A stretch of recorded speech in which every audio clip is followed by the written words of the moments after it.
Hello, welcome to Guide Glimpse. How to check last watch account in Netflix on phone. Today I'll be showing you how to check the last person who watched on your account and which device and when did they watch. So right now, first things we're gonna do is open up your Netflix. Once your Netflix is open, click on my Netflix on here on the top on the bottom right. Then click on the three horizontal lines on the top right.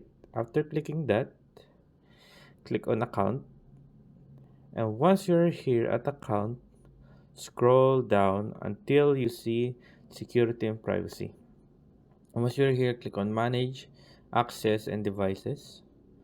And once click on that, you are now right here and you will see who was the last person to watch or use the Netflix account.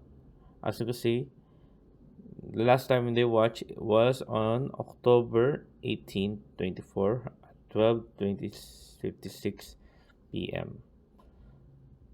And here are the last ones too. Is on Samsung TV and it was ZCB and it was August I meant October 18 too, and there you go, tablet. So yeah, that's how you check the last watch account in Netflix on phone. Well, I hope you guys like the video. I hope you guys enjoyed. Thank you. If you like the video, please consider giving us a thumbs up and subscribing for more content like this. Thank you.